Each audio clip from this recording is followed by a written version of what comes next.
Eu sou Eduardo Vicente, professor de matemática aqui do Colégio Pedro II desde 1996. O que eu tenho a dizer da participação política, né, na época da ditadura militar, até pela minha idade, apesar de não aparentar, né, talvez seja aparente ser um pouquinho mais velho, eu só tenho 49 anos, eu peguei a ditadura muito no finalzinho.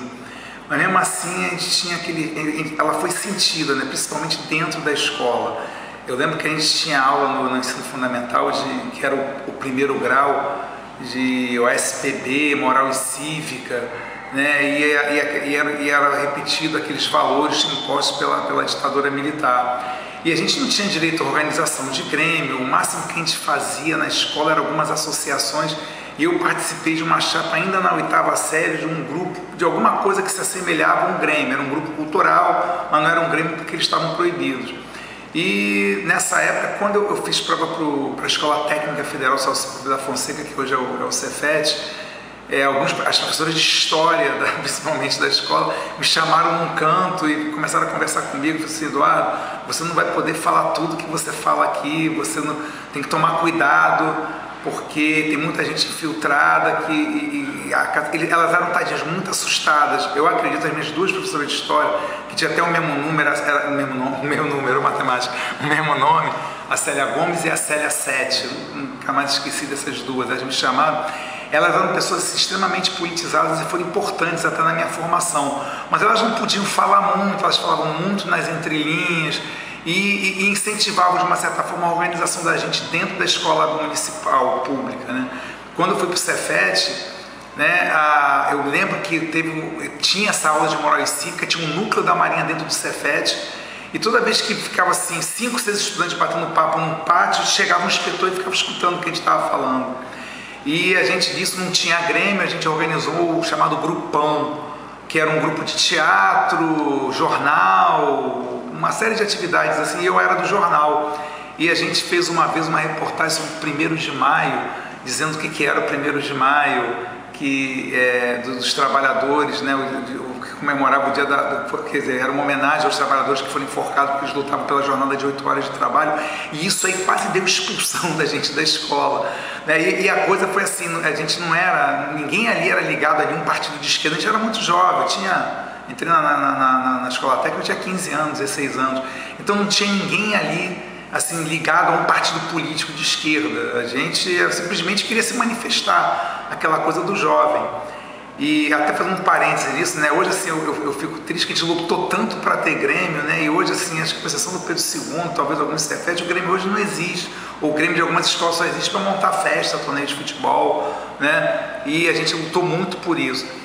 Então a gente teve essa participação, eu senti muito pouco essa questão da ditadura, porque na época eu acho que, se a gente colocar, estava começando já a abertura, a ditadura já estava afrouxando um pouquinho, já tinha entrado depois o Figueiredo, ele começou aquela frase dele, que tem que fazer uma abertura lenta, gradual e rápida, onde ele se enrolou e falou uma bobagem dessa. E a coisa já estava acontecendo assim. Depois, o que aconteceu? Esse grupão, aos poucos a gente começou a discutir, eu lembro na época, a Revolução da Nicarágua, e a gente se encontrava lá no Cefet, ia para uma sala com a desculpa que ia fazer o jornal, e ficava o tempo todo discutindo a Revolução da Nicarágua. Então foi a primeira vez que eu comecei a ver partido de esquerda, porque eu fui criado assim, comunista era o bicho, a União Soviética, né, que torturava, né, que castravam os padres, estupravam as freiras, matavam as criancinhas, eles faziam um terror do que era comunismo. Foi a primeira vez que eu via realmente um tratamento sério do que era socialismo, do que era o comunismo, do que era o Partido Comunista. E quando eu fui nesse momento, quando eu já estava no pré-vestibular, fazendo prova, eu entrei para o PCdoB. E na época não era o PCdoB, não era legalizado, eu entrei para um jornal chamado Tribuna da Luta Operária. E a gente vendia esse jornal nas ruas, né? Tinham 2 grupos de esquerda, era o MR8, era o novo MR8, que vendia um jornal chamado Hora do Povo, que eu acho que existe até hoje, e o PCdoB, que vendia o Tribuna da Luta Operária. E aí foram algumas participações assim, da gente sair para pichar muro de noite, do tipo, abaixo da ditadura, não sei o quê. E aconteceu uma coisa engraçada, que eu tinha um aluno da engenharia na época, que ele era todo estranho, não falava com muita gente, era um cara que morava sozinho, era mais velho, ele estudava com a gente de vez em quando, E a gente depois começou a desconfiar que ele era um cara, tipo, infiltrado. Quer dizer, a gente via muito fantasma na realidade, né? Porque o pessoal ficava contando isso, ó, cuidado que entra um agitador, fala, esse cara quer descobrir quem é para prender. E naquela época não estava prendendo mais ninguém, a realidade era essa. Mas alguma coisa aconteceu quando a gente saiu uma vez numa madrugada aí para fazer uma pichação, né, contra a ditadura. Alguém ligou para minha casa, ligou para minha família dizendo que eu estava andando com um subversivo, que eu ia morrer. Foi a única coisa assim mais grave que aconteceu, porque eu não tenho nenhuma história para contar, eu nunca fui preso, nunca fui torturado, nunca aconteceu nada demais. A gente pegou realmente muito finalzinho da ditadura. E depois de um tempo eu comecei a divergir um pouco da linha do PCdoB, que naquela época era a albanesa. Eu me lembro do cara, tinha um camarada da Albânia que era eles já tinham saído da linha chinesa e foram para a linha albanesa. A Albânia era um país comunista que tinha um pequenininho, e eu comecei a divergir de um monte de coisa, saí e comecei só a militar em associação de moradores, porque na realidade eu militei um pouquinho no movimento estudantil, no ensino médio, né, no meu curso técnico, né? E muito reprimido, porque, como eu falei, tinha um núcleo da Marinha dentro da escola técnica, a gente não podia conversar, a gente não tinha organização, e uma reportagemzinha de jornal só falando sobre o 1º de maio quase que gerou a nossa expulsão da escola, né? E na faculdade eu comecei a militar em movimento de bairro. Foi quando eu me coloquei aqui numa das respostas, né, daquelas coisas da direta já, houve realmente uma pressão de toda a sociedade. Quer dizer, o movimento estudantil começou a ficar forte, começou a aparecer as associações de moradores. Eu fui presidente da Associação de Moradores de Jardim América, eu tinha 20 anos, uma coisa assim, 19, 20 anos. E eu passei a minha faculdade inteira, eu até participava do movimento estudantil, mas, vamos dizer, como tarefeiro. Às vezes tinha que fazer alguma coisa, eu ia lá e fazia. Mas a minha militância mesmo era em associações de moradores. E depois dessa época eu me filiei ao Partido dos Trabalhadores, em 82, e fiquei durante muito tempo. Isso é uma coisa engraçada que eu sinto falta hoje, porque nós éramos militantes, né? E não tinha cabo eleitoral, e eu não conseguia entender. Às vezes eu ia fazer campanha para alguém que eu acreditava, e o pessoal mais velho ficava assim: ah, tu está doido por um cargo, você vai ser assessor de alguém. E eu era contra aquilo, a gente fazia um discurso amplo contra a política profissional. Mas infelizmente a gente vê que hoje, né, a política profissional é o que existe, né? Eu até compreendo, né, quem continuou militando e acabou não se profissionalizando, não teve uma profissão. Eu fiz o magistério, comecei a dar aula e segui minha carreira de professor. Muita gente ficou só na política, e no final as pessoas tinham que sobreviver, e elas acabaram sobrevivendo da política. Então a gente vê hoje, quer dizer, eu sou filiado ao PT, mas eu não participo mais de quase nada. Eu vejo que quase todo mundo hoje tem um cargo em alguma coisa, né? E isso foi me desagradando, porque a gente fez um discurso a vida inteira contra a profissionalização da política, e hoje você vê as pessoas militando a troca de cargos, mesmo dentro do PT, né?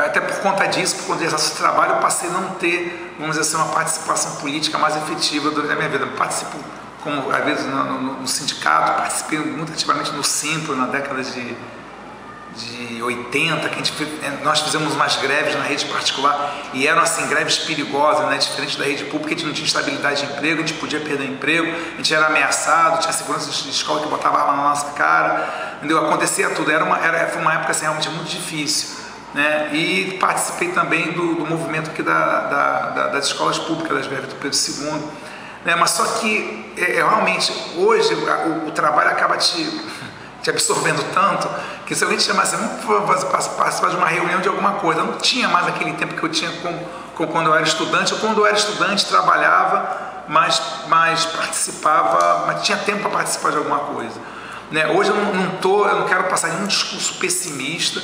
Eu acho que muito pelo contrário, essa luta toda não foi em vão, né? É complicado falar assim, ainda mais em época de eleição, que vai parecer que é uma campanha eleitoral, mas a gente teve muitos avanços, né? Teve muitos avanços no país, e por mais que ainda não tenha melhorado, e hoje a gente um pouquinho mais velho sabe que é impossível fazer aquilo que a gente queria fazer quando era jovem, de mudar totalmente o sistema. Se você participa de uma eleição, participa desse processo eleitoral, você tem que de uma certa forma entrar na regra do jogo. Mas eu acho que o Brasil avançou muito, né, em termos de participação, né? Acho que hoje a gente tem um governo que está olhando um pouco mais para a educação, ainda muito timidamente, mas que melhorou muito em relação ao que era antes.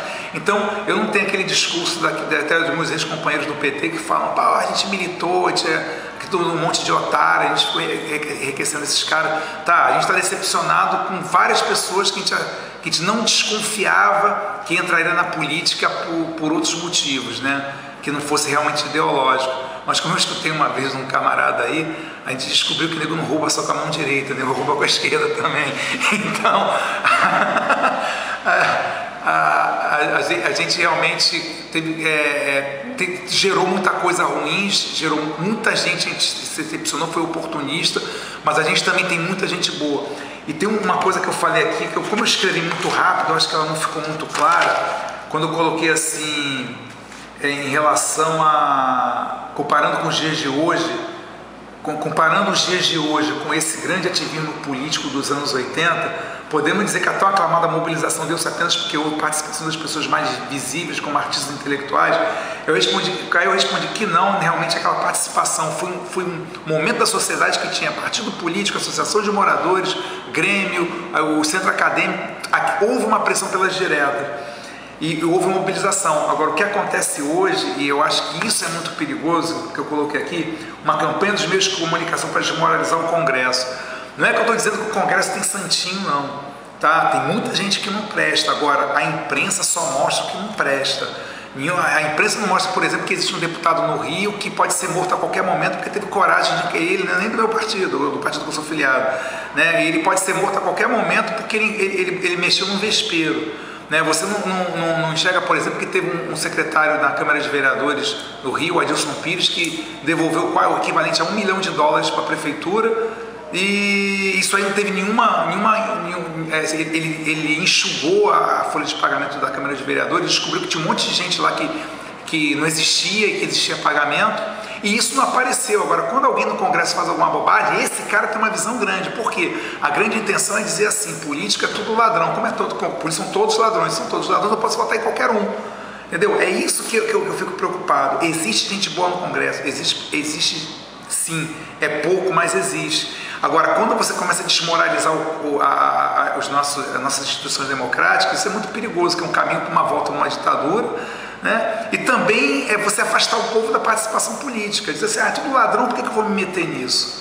Né? Então eu acho que hoje a gente está vivendo um momento fechando a gente se encolheu, né? A gente se encolheu, mas eu acho que o movimento popular é assim mesmo, ele é cíclico, daqui a pouco essa mobilização volta e a gente vai conseguir de novo ou outros avanços.